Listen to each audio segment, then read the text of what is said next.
वहीं शीला दीक्षित अध्यक्ष बनने के बाद आज पदभार संभाल रही हैं। शीला के लिए लोकसभा चुनावों में पार्टी के लिए बेहतर नतीजे प्राथमिकता है। शीला से कुछ महत्वपूर्ण सवालों के जवाब लिए संवाददाता तरुण कालरा ने।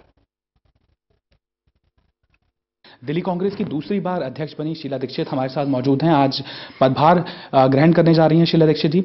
शीला जी, खासतौर पर 3 चुनावों के जो नतीजे आए और उसके पहले 3 साल का अगर हम देखें, दिल्ली के तौर पर कार्यकर्ता बहुत डिमोरलाइज थे, क्योंकि हमारे नंबर्स कांग्रेस के नहीं आ पा रहे थे। बेशक बाईपोल की बात हो, एमसीडी की बात हो, राजौरी गार्डन की बात हो, हम जीत में तब्दील नहीं हो पा रहे थे। कार्यकर्ताओं को क्या संदेश देना चाहेंगे जो उस आत्मविश्वास में ही नहीं आ पाए कि हम तो भैया अब जीरो पे आ गए हैं, हम उठ नहीं पाएंगे? कांग्रेस आपसे क्या उम्मीद कर सकती है? नहीं, ऐसी नहीं है।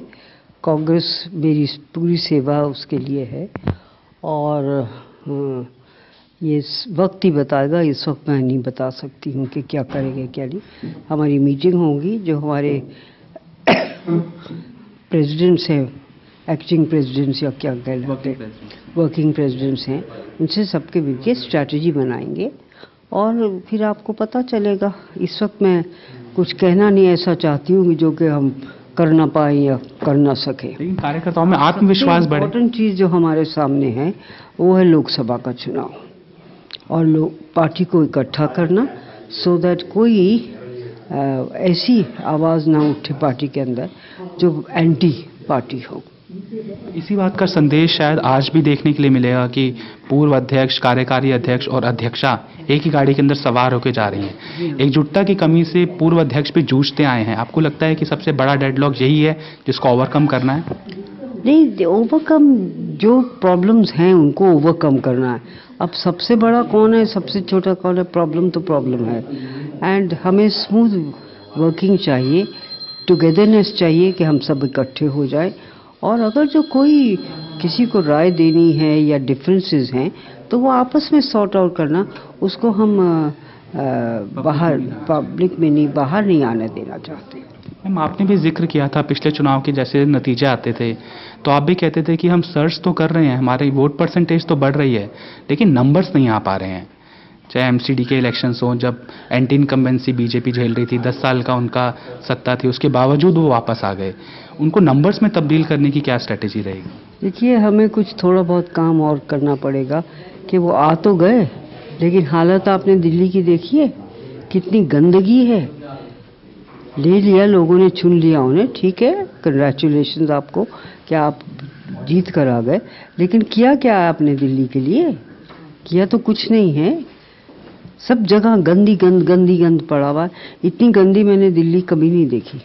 लेकिन केजरीवाल तो बीजेपी से अलग क्रांतिकारी विकास का दावा करते हैं, प्रचार में खासतौर। क्या क्रांतिकारी है उनका?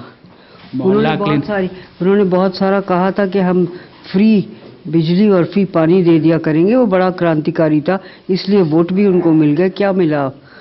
क्या किया? आपको फ्री वाटर मिल गया? आपको फ्री बिजली मिल गई? मैम, एक प्रश्न है।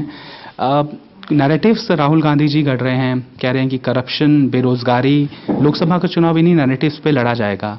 दिल्ली में भी आपको लगता है कि नहीं? आप कह रहे हैं, राहुल जी ने नहीं कहा, राहुल जी कर रहे हैं। बड़े मुद्दे तो हैं मैम, बेरोजगारी, करप्शन। हाँ, तो वो करेंगे, वही करेंगे। उन्होंने बात भी करी है, फार्मर्स को उन्होंने कहा है हम रिलीफ देंगे। तो देखिए क्या होता है, और वो कर रहे हैं बहुत अच्छा, और उनके रिस्पांस भी बहुत अच्छा है। जहाँ जब वो जा रहे हैं, बहुत बड़ी क्राउड्स आ रहे हैं और उनको सुन रहे हैं। मैम, दिल्ली के लिए अलग से कोई मैनिफेस्टो जारी किया जाएगा लोकसभा चुनाव के मद्देनजर? ऐसा कुछ चुनाव के लिए एक मैनिफेस्टो होता है सारे देश के लिए। एक आखिरी प्रश्न मैं पूछ लेता हूँ, सभी लोग यही पूछते थे अलायंस के बारे में। अब जब उन्होंने प्रभारी अनाउंस किए थे तो कहा था कि एक डोर उन्होंने छोड़ रखा है कि प्रभारी प्रत्याशी नहीं बने हैं। अब केजरीवाल जी खुल्लम खुल्ला कह रहे हैं कि कांग्रेस को वोट देना वोट काटने जैसा होगा। मुझे बताइए, केजरीवाल जी को I don't want to discuss him. छोटी सी पार्टी है, बोलती बहुत है, करती कुछ नहीं है। छोटी सी पार्टी मैम, ये आपने भी कबूला था कि उनको आपने कमतर आंक लिया था पहले। जो भी कुछ कहा, थैंक यू। चैलेंज है मैम अभी? Thank you.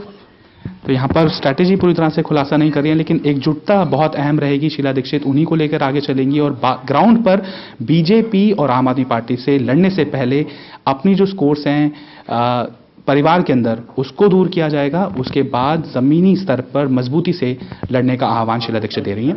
कैमरामैन कपिल के साथ तरुण कालरा, टोटल न्यूज़, दिल्ली।